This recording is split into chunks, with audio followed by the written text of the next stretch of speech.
health and travel at serbisyo publiko. Serbisyo publiko with Dr. Hilda C. Ong. Ang programang tunay na serbisyo publiko na nakaka-touch ng puso. Health and travel at serbisyo publiko. Ang programang tunay na serbisyo publiko na nakaka-touch ng puso. Ang topic, kapag kayo ay emergency, di ba? Napasok kayo sa ospital.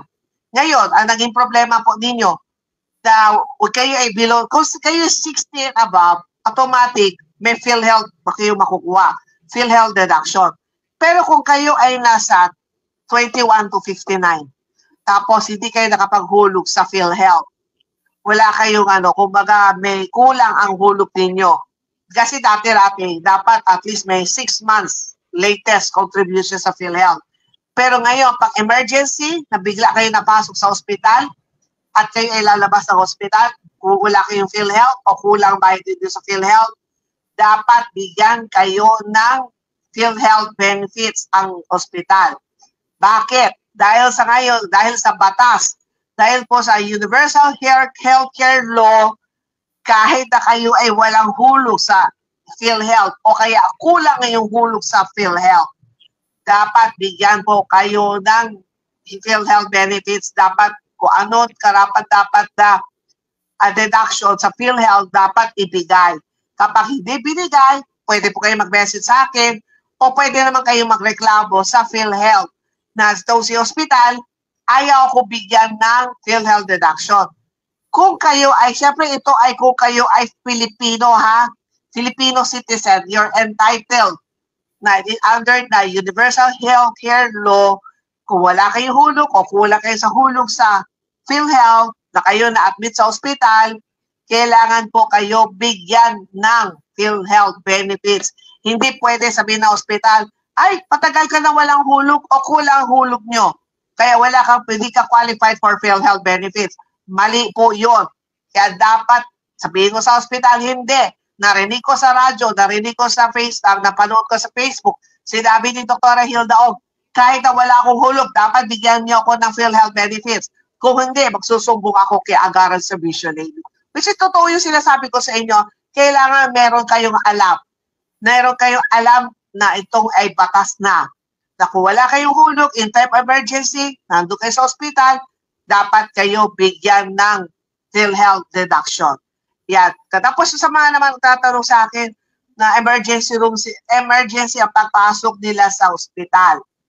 Ngayon, pag emergency ang pagpasok niyo sa ospital at mataas ang bill ninyo, pwede kayo makipag-usap sa ospital dahil sa batas naman emergency, hindi dapat kayo hino-hold ng ospital.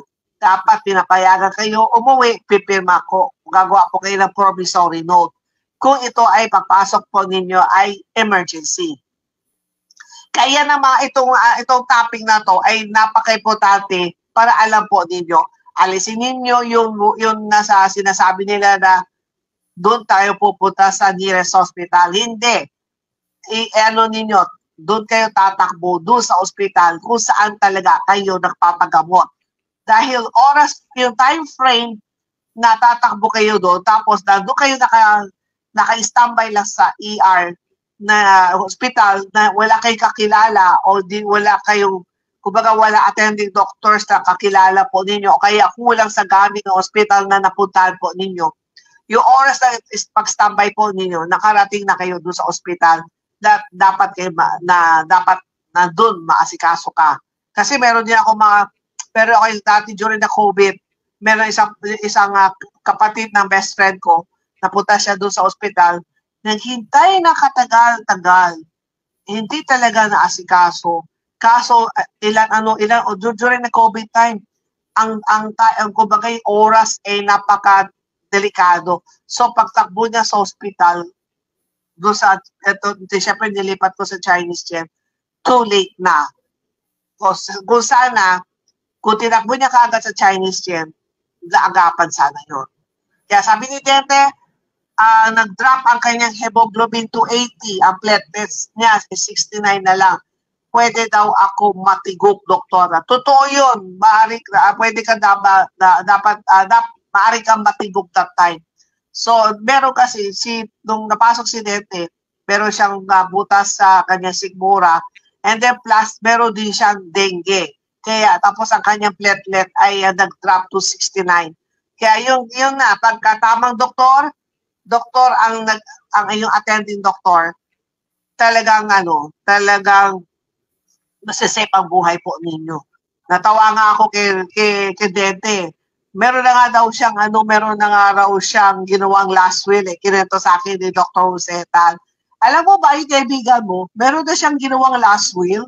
Talaga, parang kumbaga si Dente, alam niya, delikado na buhay niya, na alam daw niya na matitigok na raw siya. Kaya nagawa na daw siya ng last will. Sabi, ay kaso, naagapan siya, natakbo siya sa tamang ospital, kumbaga yung doktor na tumingin sa kanya, ay talagang walang tigil, talagang inaalam ano ba talaga problema niya. Kaya hanggang sa gumaling na si Dente at nakauwi na siya sa bahay nila. Ganun na. Kaya itong topic na to ay talaga nga sabi ko isi-share ko sa inyong lahat.